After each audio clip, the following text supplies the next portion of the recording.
Selamat malam. Jangan lupa kabar minggu dong. Apa nih? Baik ya? Baik.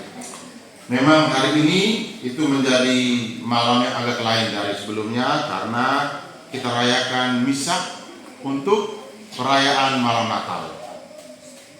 Itu menarik. Itu saya membayangkan kalau seandainya setiap hari Minggu gereja penuh seperti ini, pasti bahagia sekali. Capek-capek dari Momere ke sini tidak percuma. Ya. Mudah-mudahan ini melahirkan semangat baru.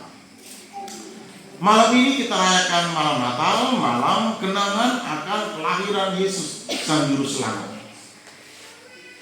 Menarik bahwa sebelum tadi, waktu liturgi awal tadi, itu kita didengarkan maklumat kelahiran.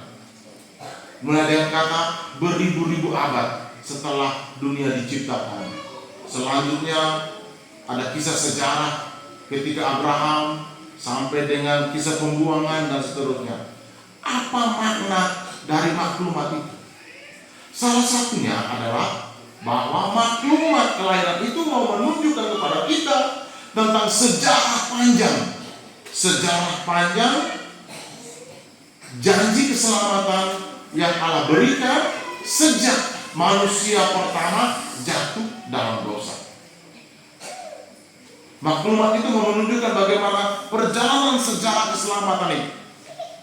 Dan sekali lagi dalam Injil kita dengar penginjil Lukas mencatat kisah kelahiran Yesus itu dimulai dengan cerita tentang Kaisar Agustus yang memerintahkan untuk adanya sensus penduduk untuk seluruh penduduk dunia. Jadi demikian apa arti atau pesan peristiwa ini yang dicatat oleh penginjil Lukas ini bagi kita? Itu artinya bahwa kisah kelahiran Yesus Sang Juru Selamat itu, kisah Immanuel, kelahiran Immanuel, Allah yang beserta kita itu benar-benar terjadi dalam sejarah kehidupan, sejarah dunia. Ketika Kaisar Agustus memerintah dunia ini dalam kekaisaran Romawi, itu berarti ada kisah sejarahnya, ada catatan sejarahnya. Sejarah dunia mencatat bahwa dalam satu waktu pernah ada kekaisaran Romawi di bawah pimpinan Kaisar Agustus yang memerintahkan untuk adanya sensus penduduk untuk seluruh dunia. Dan demikian, ketika kita mendengar cerita itu, bahwa pada peristiwa sensus penduduk itu, pencacat jiwa itu, lahirlah Yesus, lahirlah Immanuel, lahirlah Sang Juru Selamat. Ini menunjukkan bahwa kelahiran Tuhan, kelahiran Yesus, kelahiran Allah yang menjelma menjadi manusia sungguh nyata dalam kehidupan dunia, sungguh nyata dalam cerita manusia. Bukan khayalan, bukan legenda, bukan mitos. Ada catatan sejarahnya. Bahkan sampai saat ini ada peninggalan sejarah yang dijaga. Di Palestina saat ini, di Bethlehem, di Yehuda, nama-nama yang ada dalam kitab suci ada dalam sejarah dan sampai saat ini masih dipelihara. Ada situs Bethlehem, ada tempat di mana yang sekarang dibangun gereja, di mana Yesus dilahirkan, gereja Bethlehem. Ada, dipelihara baik.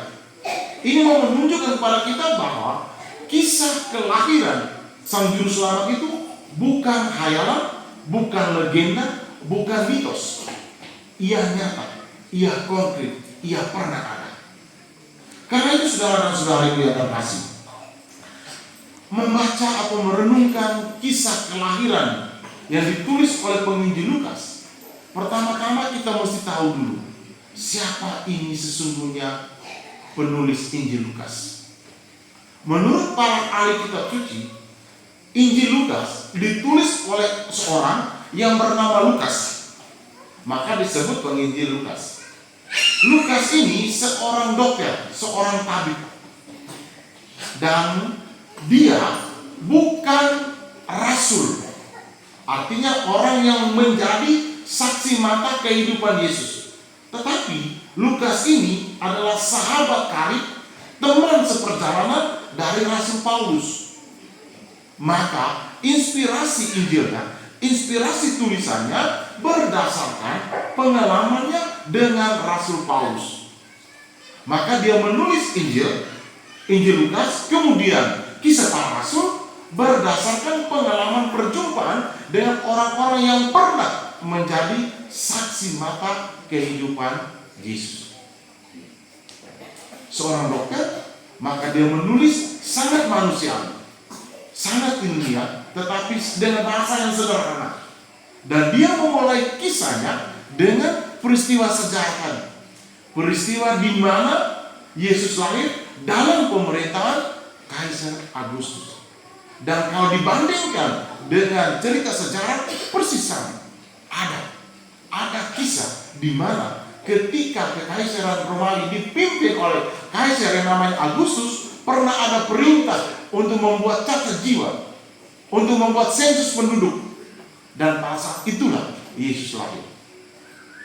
Saudara-saudaraku yang terkasih, dan demikian kita tahu bahwa penginjil Lukas menulis kisah kelahiran ini berdasarkan kesaksian orang-orang yang pernah hidup bersama dengan Yesus. Karena itu, saudara dan saudaraku yang terkasih, peristiwa malam ini, yakni peristiwa kenangan akan kelahiran Sang Juru Selamat, adalah benar-benar peristiwa yang pernah terjadi dalam sejarah keselamatan. Karena itu, jangan pernah ragu, jangan pernah takut, jangan pernah bimbang untuk merayakan Natal sebagai sebuah peristiwa sejarah. Di banyak tempat, terutama di Eropa, banyak orang Kristen atau orang yang pernah menjadi pengikut Kristus sekarang mulai ragu-ragu dengan peristiwa-peristiwa ini. Ada satu cerita, satu bapak yang sangat rasionalis, dan dia tidak percaya bagaimana mungkin Tuhan mau menjadi manusia. Sehingga istrinya yang rajin ke gereja itu, satu kesempatan ajak dia untuk ke gereja, dia bilang, mau loba, miusai, awe bang pun, awe lewarin pun. Kamu saja yang ke gereja, saya tetap tinggal di sini. Bahkan pada malam Natal, istrinya ajak, mari semua, kita ngaji, kita ke gereja, kita misa. Ini misa malam Natal. Lalu dia bilang, itu saya. Ini cerita di Eropa, tapi pakai bahasa Eropa. Jadi ceritanya, akhirnya istrinya pergi ke gereja di bulan-bulan Desember bulan ini. Di Eropa itu mulai musim salju, dingin. Mau tinggal di rumah, tunggu istrinya pulang. Waktu dia tinggal di rumah, tiba-tiba dia dengar pintu depan rumahnya itu ada orang yang ketuk. Dia pikir, siapa nih malam-malam datang bertamu? Ternyata waktu dia buka pintu, itu ada segerombolan binatang kayak seperti pinguin itu, tetapi itu binatang salju dingin, datang kurang lebih 15-20 ekor, muserobot masuk ke rumahnya. Dia paham, dia berupa ini binatang ini tersesat dan kedinginan, mau cari tempat perlindungan. Karena dia lihat ada rumah, ada tempat yang menyala, maka binatang itu secara bergelombol mau masuk rumah itu. Tapi dia pikir tidak mungkin dia mau masukkan binatang itu ke dalam rumah. Lalu dia alihkan binatang ini ke serambi samping rumahnya, di garasi rumahnya. Dia buka garasi itu, lalu dia perintahkan supaya mereka pergi. Binatang itu tidak beranjak. Dia pergi ke sana. Binatang tidak beranjak. Lalu dia bilang, bagaimana cara saya supaya bisa menyelamatkan binatang-binatang ini? Karena kalau mereka ini tidak masuk dalam ruangan yang agak hangat, pasti mereka mati. Dan mereka ini tidak mungkin juga masuk dalam rumah saya. Saya harus selamatkan mereka, pindahkan ke garasi. Tapi saya suruh mereka pergi, mereka tidak mau. Dalam kepala dia, bagaimana caranya? Akhirnya apa yang dia buat? Dia pura-pura menyerupai binatang itu. Dia merayap sama seperti mereka. lalu jalan di depan. Dan dia kaget ternyata waktu dia jalan merayap di depan binatang itu ikut. Tadi dia pakai perintah, pakai usir, pakai omong, tidak mau. Tapi sekarang waktu dia tunjukkan dengan merayap di depan binatang itu tiba ikut. Lalu diarahkan binatang itu masuk ke garasi rumahnya. Dan waktu semua binatang masuk ke garasi rumahnya, tiba-tiba lonceng berbunyi. Tanda misa sudah mulai. Saat itu dia langsung connect, langsung paham. Sekarang saya mengerti kenapa Allah mesti menjadi manusia supaya bisa menyelamatkan manusia. Sama seperti dia tadi. Kalau dia pakai omong saja, dia pakai suruh saja, binatang ini pasti mati. Tapi karena dia mau turun merayap seperti binatang ini selamat. Langsung dia paham. Allah pun sama. Kalau Allah hanya pakai omong, pakai perintah, manusia pasti tidak selamat. Maka dia lahir persis sebagai manusia, hidup seperti manusia, mengalami penderitaan sebagai manusia, bahkan mati sebagai manusia yang paling hina, manusia selamat. Ini nama dulu orang salah. Dan demikian kita yakin, kita percaya. Yang pertama, Allah kita adalah Allah yang belas kasih. Dia rela menjadi manusia untuk menyelamatkan kita. Dan karena itu kita mesti percaya bahwa kita berharga, kita penting di mata Tuhan, dan kita diselamatkan karena kemurahan Tuhan melalui putranya yang rela menjadi manusia. Semoga Tuhan memberkati. Bunda Maria mendoakan kita selalu.